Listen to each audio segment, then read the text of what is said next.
Good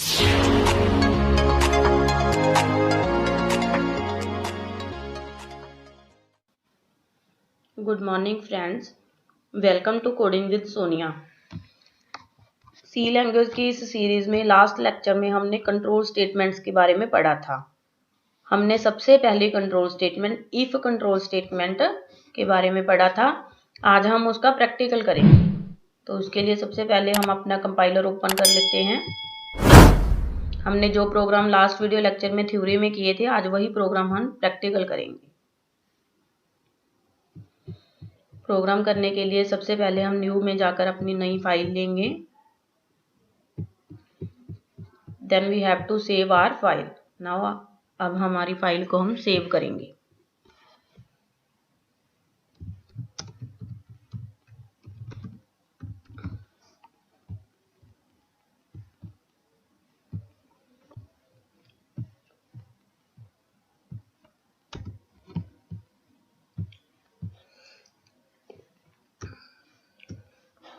सबसे पहले हम कमेंट सेक्शन लिख देते हैं, जिसमें हम अपने प्रोग्राम का नाम लिखेंगे। राइट ए प्रोग्राम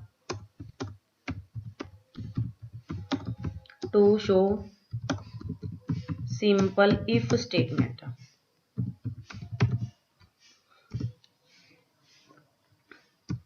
अब हम हेडर फाइल्स लिखेंगे hash include stdio.h, next hash include conio.h, void main। पहली लाइन हमारी वेरिएबल डिक्लेरेशन होती है। यहाँ पर हम हमारा वेरिएबल डिक्लेयर करेंगे। यहाँ पर इंटीजर क्या है, डाटा टाइप, ए क्या है, वेरिएबल का नेम। आप अपने अकॉर्डिंग, अपनी रिक्वायरमेंट के अकॉर्डिंग वेरिएबल का नेम कोई भी रख सकते हो। नाउ हम प्रिंटफ में मैसेज पास करेंगे, एंटर वैल्यू ऑफ ए।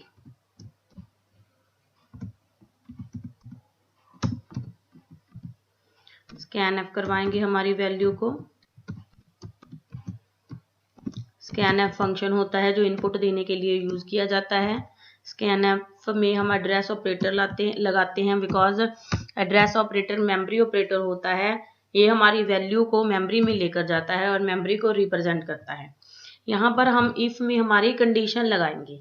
आप कोई कंडीशन भी लगा सकते हो, आप कोई वेरिएबल भी लगा सकते हो। जैसे मैंने यहाँ पर क्या लिख दिया, एक बार ए, और यहाँ पर मैंने लिख दिया प्रिंटफ इनसाइड इफ। देन मैंने लिख दिया प्रिंटफ आउटसाइड इफ।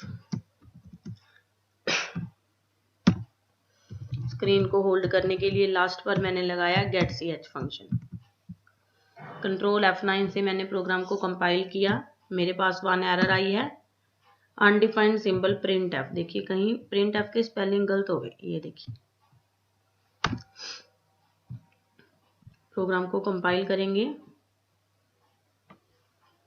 एंटर की प्रेस करेंगे। नाउ प्रोग्राम को रन करेंगे।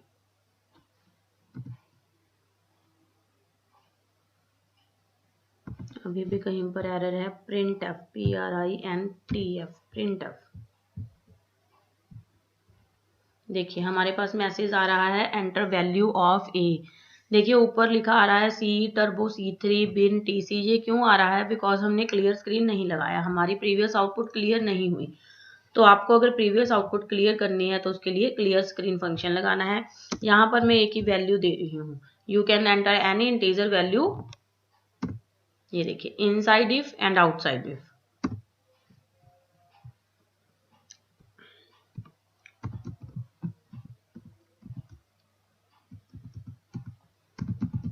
ठीक है, ये देखिए मैं आपको एक चीज बता रही हूँ, इफ के अगर आपको इफ का ब्लॉक बनाना है तो यहाँ पर आपको ब्रेसेस डालनी पड़ेगी।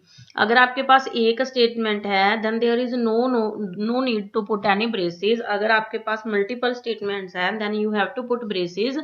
आपको ब्रेसेस लगानी ही पड़ेगी। क्यों? क्योंकि अगर आप ब्रेसेस नहीं डालते हो तो कंपाइलर एक ही स्टेटमेंट को इफ के अंदर मानेगा।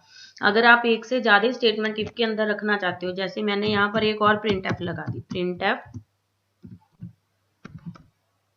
Hello I am inside if.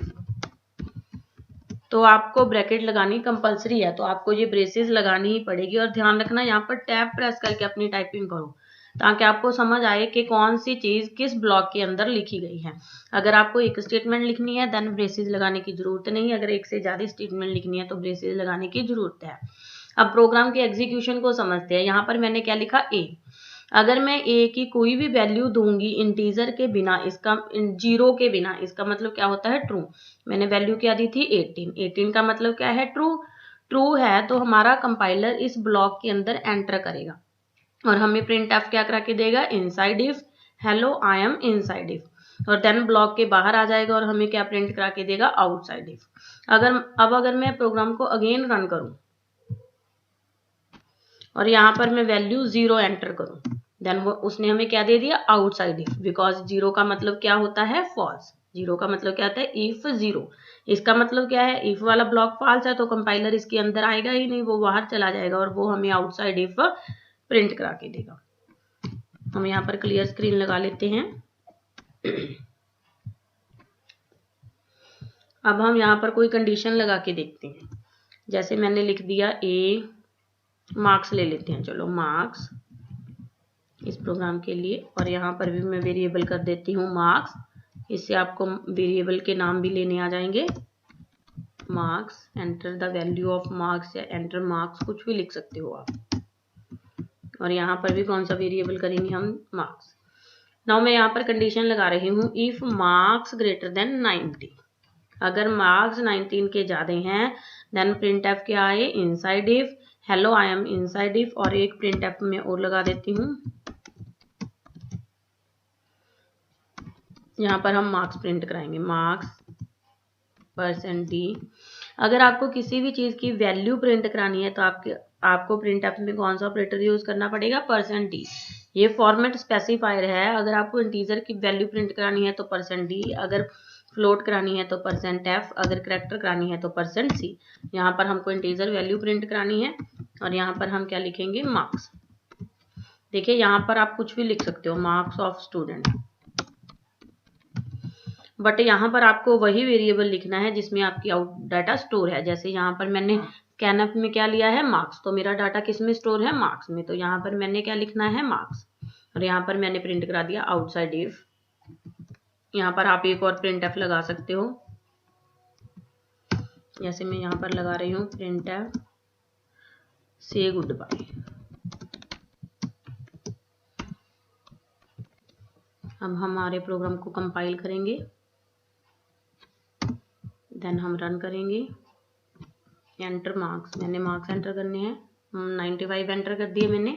देखो अब देखिए सब कुछ एक ही लाइन में आ गया, आपको कुछ समझ ही नहीं आ रहा, तो उसके लिए हम क्या करेंगे, /n यूज करेंगे नेक्स्ट लाइन पर जाने के लिए।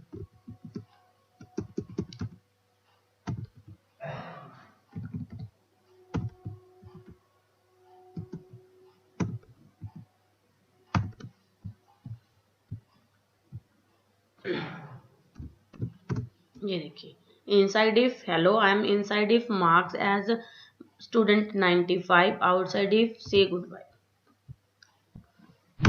से गुड बाय मार्क्स स्टूडेंट। मैंने 95 एंटर किए, 90 से ज्यादा एंटर किया तो मेरा इफ ब्लॉक भी रन हुआ और इफ के बाहर वाला ब्लॉक भी रन हुआ।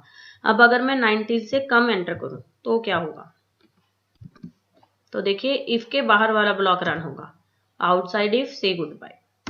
अगर मेरी कंडीशन ट्रू है तो यहाँ पर आ गया, अगर मेरी कंडीशन फॉल्स है तो यहाँ पर आ गया। अब इसमें क्या आ रहा है, 90 से बड़ा आ रहा है। अगर आप 90 के इक्वल भी चेक करना चाहते हो तो यहाँ पर आप क्या लगा दोगे, equal, greater than, equal to. अब इसमें इक्वल टू भी चेक करेगा, मैं आपको लेके बता रही हूँ। एंटर मार्क्स, मैंने 90 एंटर कर दिए, वो 90 के इक्वल है तो हमारी कंडीशन ट्रू हो रही है, तो हमारा इफ ब्लॉक एग्जीक्यूट होगा। देखिए आउटपुट आ रही है, inside if hello I am inside if marks of student, outside if से गुड बाय। अब आप यहाँ पर ग्रेटर देन इक्वल टू की जगह लेस देन इक्वल टू भी डाल सकते हो, मैं आपको रन करके बता रही हूँ। अब 34 लिखेंगे, वो लेस देन 90 है और लेस देन और इक्वल टू 90 है, हम एंटर करेंगे तो हमारा इफ ब्लॉक एग्जीक्यूट होगा। देखिए पहले हमने ग्रेटर देन लगाया था तो 34 एंटर किया था, तब हमारा इफ ब्लॉक एग्जीक्यूट नहीं हुआ था। अब हमने कंडीशन चेंज कर दी है तो हमारा इफ ब्लॉक एग्जीक्यूट होगा। इन द सेम वे आप इक्वल ऑपरेटर भी चेक कर सकते हो। यहाँ पर मैंने इक्वल डाल दिया। इक्वल कैसे चेक कर सकते हैं? डबल इक्वल टू से।